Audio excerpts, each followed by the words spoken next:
Paris Olympics వేడుకలైతే అట్టహాసంగా ప్రారంభమయ్యాయి. ఈ ప్రారంభ వేడుకలకు టాలీవుడ్ అగ్ర హీరో మెగాస్టార్ చిరంజీవి కుటుంబ సమేతంగా హాజరవటం జరిగింది. మొత్తానికి ప్రారంభ వేడుకలలో పాల్గొనడం నాకు సంతోషాన్ని కలిగిస్తుందంటూ చిరంజీవి అక్కడ దిగినటువంటి ఒక ఫోటోను అయితే మాత్రం పోస్ట్ చేయడం జరిగింది. అంతేకాకుండా జ్యోతి ప్రజ్వలన ఉన్నటువంటి ప్యారిస్ ఒలింపిక్ టార్చే రెప్లికాన్ అయితే మాత్రం ఆయన ప్రతిరూపాన్ని అయితే మాత్రం పట్టుకొని ఉన్నటువంటి ఫోటోను, అలాగే సురేఖ దంపతులు కూడా ఆ ప్యారిస్ టార్చ్ రెప్లికాని పట్టుకున్నటువంటి ఫోటోను అయితే మాత్రం ఒక సోషల్ మీడియాలో పంచుకోవడం జరిగింది. మొత్తానికి తన కుటుంబ సమేతంగా అటు రామ్ చరణ్, ఉపాసన, మరోపక్క మనవరాలు, అలాగే చిరంజీవి, సురేఖ అందరూ కూడా ఈ యొక్క ఒలింపిక్స్ వేడుకల్లో పాల్గొన్నారు. మన అయితే మాత్రం ఆ వేడుకల్లో పాల్గొన్న తర్వాత అక్కడ ప్రారంభ వేడుకలు అయితే సందడి చేశారు.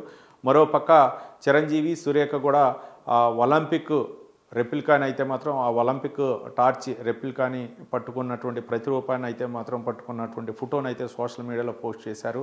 మొత్తానికి భారత జట్టులో పాల్గొంటున్నటువంటి నేపథ్యంలో ఈ ఒలింపిక్స్లో అక్కడ గతంలో కన్నా కూడా ఎక్కువగా పథకాలు గెలిచి భారతదేశ కీర్తి ప్రతిష్టలు ఇనుముడింపజేయాలని చెప్పేసి చిరంజీవి అయితే మాత్రం ఆకాంక్షించారు. మరోపక్క ఎక్కువ పథకాలు సాధించాలని చెప్పేసి ఆయన ఆకాంక్షిస్తున్నట్లు చెప్పారు. ఈ ఒలింపిక్ వేడుకల్లో పాల్గొనడం నాకు చాలా ఆనందాన్ని కలిగించిందని చెప్పేసి చిరంజీవి తన పోస్టులు అయితే పేర్కొన్నారు. మొత్తానికి ఎక్కువగా భారత్ తరపున అయితే మాత్రం ఎక్కువ పథకాలు రావాలని నేను ఆశిస్తున్నానని చెప్పేసి చిరంజీవి తన పోస్టులో పేర్కొని జై హింద్ అంటూ తన శుభాకాంక్షలు అయితే తెలిపారు.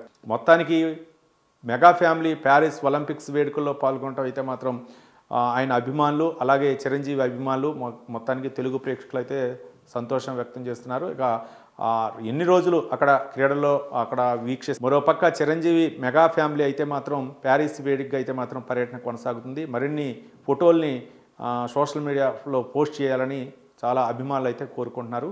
చిరంజీవి ఎలాంటి పోస్టులు పెడతారో మనం వెయిట్ చేద్దాం.